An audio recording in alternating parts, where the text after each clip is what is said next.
Mostly सगळे मुद्दे गेल्या 3 महिन्यांमध्ये ज्या गोष्टी सुरू करण्यात आलेल्या आहेत, काही गोष्टी केलेल्या आहेत, त्याचं एक विवरण या 5 मिनिटाच्या व्हिडिओमध्ये आम्ही दिलेलं आहे. हा व्हिडिओही तुमच्याशी शेअर करू.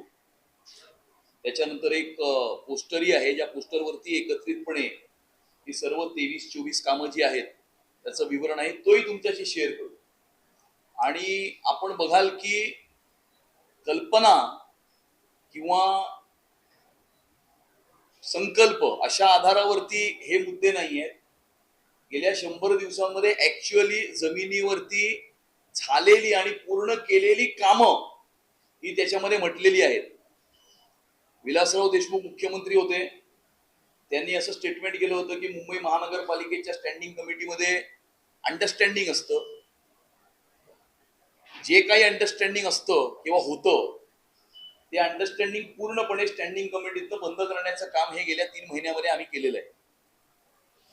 अनावश्यक अशा प्रकारची रिग्ड टेंडर्स, कॉन्ट्रॅक्टरच्या सांगण्यावरनं पर्टिक्युलर कंपनीजला त्यामध्ये क्वालिफाय करण्याकरता कंडिशन टाकून तयार केलेली अनावश्यक टेंडर्स, त्यामध्ये 490 कोटीचं झूचं टेंडर आहे, ज्याच्यामध्ये फ्लाय ओव्हरचं एक्सपिरियन्स असला पाहिजे अशा प्रकारची कंडिशन कोणाला तरी क्वालिफाय करण्यासाठी टाकण्यात आलेली होती. 384 कोटीचं रेलिंगचं टेंडर, 150 कोटी रुपयाचं थर्मोस्टॅटिक पेंटचं टेंडर, ही सर्व अनावश्यक टेंडर्स होती, अननेसेसरी होती. साधारणतः 1000 कोटीची टेंडर्स आम्ही ही रद्द केलेली आहेत. गारगाई आणि पिंजाळचा मुद्दा किंवा तो आयटम ज्या वेळेला स्टँडिंग कमिटीमध्ये आला तेव्हा त्याच्यामध्ये सुद्धा निगोशिएट करून सुमारे 270 कोटी रुपये मुंबईकरांचे वाचवण्यात त्याच्यामध्ये आलेले आहेत. गारगाई पिंजाळच्या विषयामध्ये असे 3 महिन्यामध्ये ऍक्च्युअली 1300 कोटी रुपये मुंबईकरांचे वाचवण्याचं काम हे महायुतीने केलेलं आहे. आजपासून 12, 13, 14 वर्षांपूर्वी ज्या वेळेला महानगरपालिकेच्या विद्यार्थ्यांना 27 वस्तू मोफत देण्याचा मुद्दा आला, त्यावेळेला त्याच्यावरनं मोठ्या प्रमाणावरती महानगरपालिकेच्या आमसभेमध्ये गदारोळ झाला होता, भ्रष्टाचाराचे आरोप झाले होते. या वर्षी या 27 वस्तूंच्या खरेदीची फाईल ही मूव्ह झालेली होती, ती आम्ही रद्द करायला लावली आणि सर्व 27 वस्तू या GeM portal government e marketplace वरनं विकत घेण्यासाठी प्रस्ताव पारित करून त्या ठिकाणी जेम पोर्टल वरती ते टेंडर टाकण्यात आलं आणि त्याला आता रिस्पॉन्सेस सुद्धा आलेले आहेत. मला वाटते उद्याच्या स्टँडिंग कमिटीमध्ये 4-5 आयटमचे DL to MS पण जाणार आहेत. उर्वरित आयटमचे पुढच्या स्टँडिंग कमिटीमध्ये जातील आणि जून महिन्यामध्ये हे सर्व आयटमची डिलिव्हरी होऊन याच्यामध्ये साधारणतः 10 ते 15% जास्त बचत ही मुंबईकरांची याच्यामध्ये होणार आहे. जे मेडिकल इक्विपमेंट्स आणि औषधं असतात हेल्थ डिपार्टमेंटची, त्याची खरेदी ही जेम पोर्टल वरती आणण्याचं काम हे गेल्या 3 महिन्यामध्ये आम्ही केलंय. त्या संदर्भामध्ये निर्णयही झालेला आहे आणि सुरुवातीची जी काही आयटम्स आहेत किंवा खरेदी आहे त्याचं टेंडरही जेम पोर्टल वरती टाकण्यात आलेलं आहे. मुंबई शहरामध्ये पाणी तुंबतं. दरवर्षी महानगरपालिकेच्या सभेमध्ये याच्यावरनं नाले सफाईवरनं गदारोळ होतो, परंतु नुसती नाले सफाई ही काही मुंबईचं तुंबई होण्यापासून रोखण्याचं एक माध्यम नाहीये. मुंबईच्या टोपोग्राफीचा अभ्यास करून सखल भागामध्ये जिथे पाणी तुंबतं ते पाणी लवकरात लवकर कसं पंप आउट करू शकतो, नाला वायडनिंग कसं करू शकतो, असा कॉम्प्रिहेन्सिव्ह विचार होणं आवश्यक आहे. तो कॉम्प्रिहेन्सिव्ह विचार गेल्या 25 वर्षामध्ये मुंबई शहरात झाला नव्हता. केंद्र शासनाने फ्लड प्रोन मेजर्ससाठी 2 शहरांचं चयन केलं, मुंबई आणि अहमदाबाद, आणि रिपोर्ट तयार करायला सांगितला. IIT बॉम्बे बरोबर मुंबई महानगरपालिकेने हा रिपोर्ट तयार करून केंद्र शासनाला सादर केलेला आहे. केंद्र शासन त्याला हिरवा कंदी दिल्यानंतर त्या प्रोजेक्टचं इम्प्लिमेंटेशन होईल.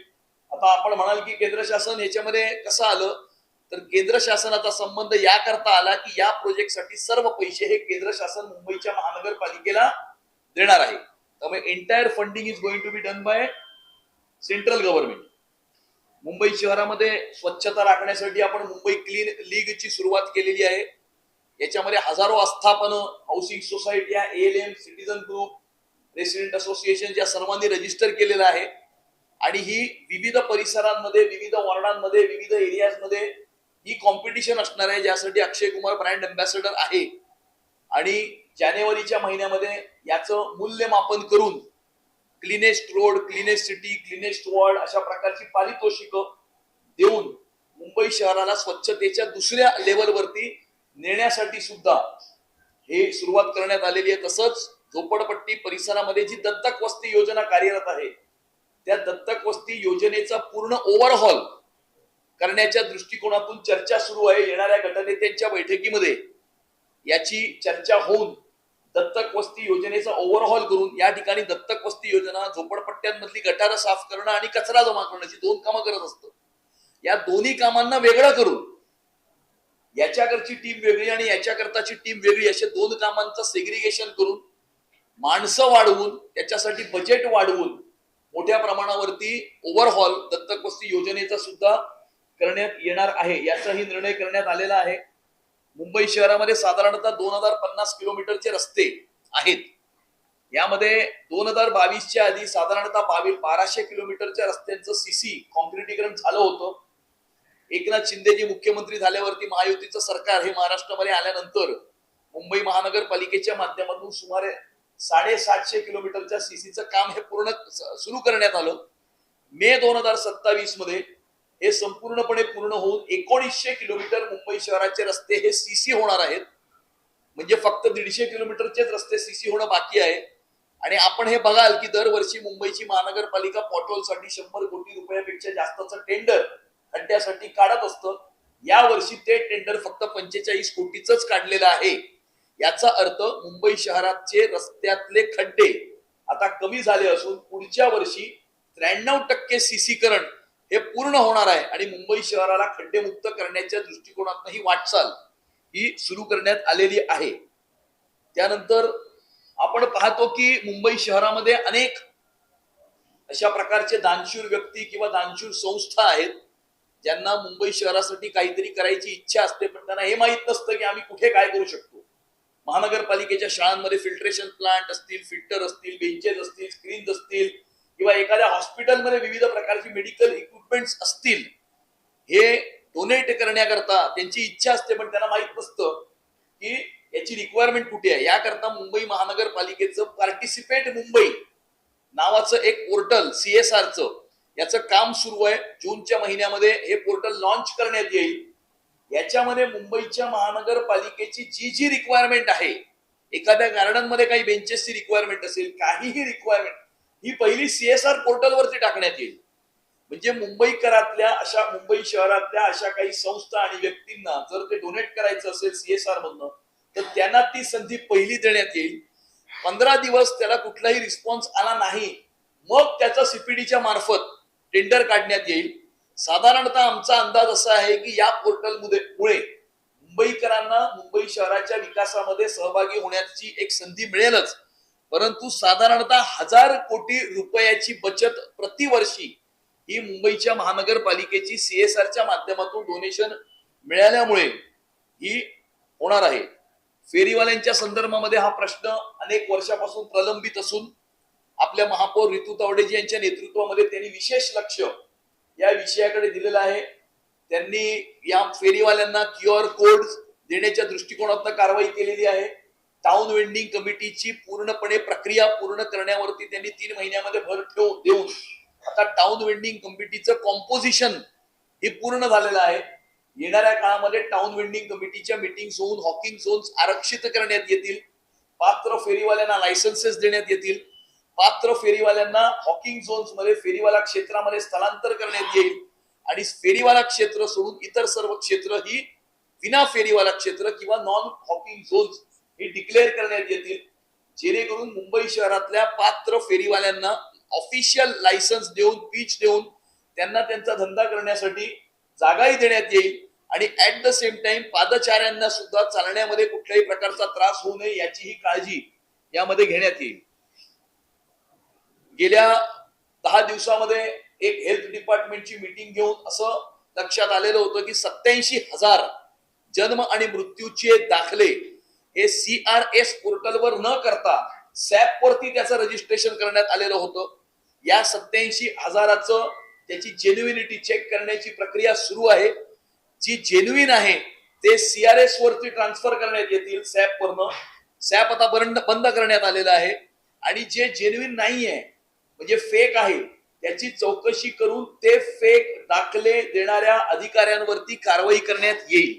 यामध्येही आपल्या महापौर यांनी याच्यामध्ये विशेष या ठिकाणी लक्ष जे आहे ते दिलेलं आहे. येणाऱ्या काळामध्ये आपण मुंबई शहराचा अर्थसंकल्प तयार करत असताना यामध्ये 4-5 गोष्टींचे हेड बजेटमध्ये ओपन केलेले आहेत म्हणजे प्रोव्हिजन केलेलं आहे. एक म्हणजे टीच मुंबई इनिशिएटिव्ह करता आपण 10 कोटी रुपयाची या ठिकाणी तरतूद केलेली आहे. टीच मुंबई इनिशिएटिव्हच्या अंतर्गत मुंबईच्या महानगरपालिकेच्या शाळांमध्ये आपण एआय आणि रोबोटिक लॅब्स ची स्थापना, जशी आंतरराष्ट्रीय शाळांमध्ये एआय लॅब्स असतात, रोबोटिक लॅब्स असतात, त्याच्या आधारावरती महानगरपालिकेच्या शाळांमध्ये सुद्धा 8वी 9वी आणि 10वी करता आणि त्याच्या आधीच्या त्यांना ऍप्लिकेबल असतील तशा प्रकारच्या अभ्यासक्रमाकरता एआय आणि रोबोटिक्स लॅब्स जे आहेत त्या स्थापन करण्यात येतील.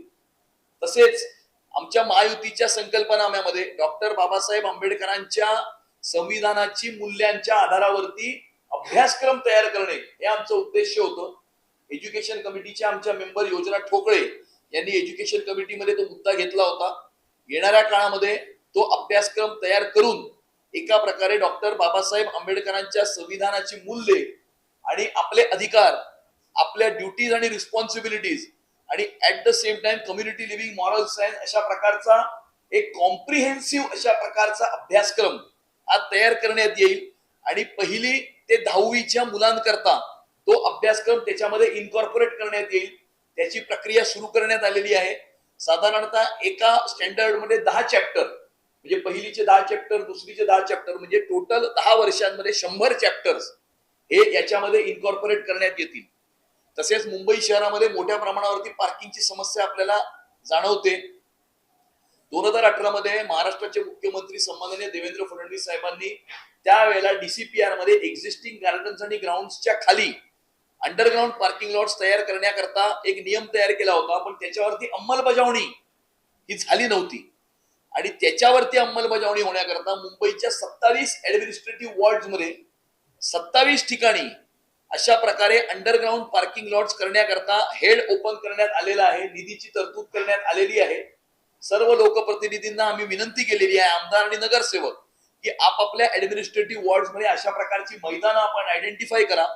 एका ऍडमिनिस्ट्रेटिव्ह वॉर्ड मध्ये एक, जेणेकरून येणाऱ्या काळामध्ये 27 अंडरग्राउंड पार्किंग लॉट्स मुंबई शहरामध्ये तयार होऊन मुंबई शहराच्या पार्किंगच्या समस्येच्या निराकरणाच्या दृष्टिकोनातून आपण या ठिकाणी कारवाई जी आहे ती करू शकतो. मुंबई शहरातल्या एअर क्वालिटी इंडेक्स च्या संदर्भामध्ये खूप चर्चा होते. आमच्या असं लक्षात आलंय की एअर क्वालिटी इंडेक्स खाली जाण्याच्या दृष्टिकोनातून सर्वात मोठं सीएनडी वेस्ट जी आहे, कन्स्ट्रक्शन अँड डिमॉलिशन वेस्ट, जी मुंबई शहरामध्ये दररोज 8,000 metric ton CND waste generate होतं आणि ती जनरेट होऊन त्याचं डिस्पोजल कुठे होतं हे आपल्याला माहित नसतं आणि त्यामुळे दिल्लीच्या मलबा पोर्टलच्या आधारावरती मुंबई महानगरपालिकेची सीएनडी वेस्टची पॉलिसी करण्याची विनंती आम्ही प्रशासनाला केली होती. मुंबई महानगरपालिकेच्या प्रशासनाने सीएनडी वेस्टची पॉलिसी ही आणलेली आहे. त्यामध्ये व्हेकल्सचं डिजिटल ट्रॅकिंग असेल, ऍडव्हान्स मध्ये परमिशन असतील, त्याचं डिजिटलायझेशन असेल आणि मुंबई महानगरपालिकेने स्वतःची डेब्री प्रोसेसिंग प्लांट सुद्धा दिवसाला 600 मेट्रिक टन प्रोसेस करतील इतक्या डेब्रीचं प्रोसेसिंग प्लांट सुद्धा सुरू करण्यात आलेला आहे. मला हा पूर्ण विश्वास आहे की येणाऱ्या काळामध्ये या सीएनडी बेसच्या पॉलिसीमुळे मुंबई शहराचं एअर क्वालिटी इंडेक्स सुधारवण्यामध्ये मोठा त्याचा जो आहे तो हातभार येणाऱ्या काळामध्ये त्याचा लागेल. गेल्या वर्षीच्या केंद्र शासनाच्या बजेटमध्ये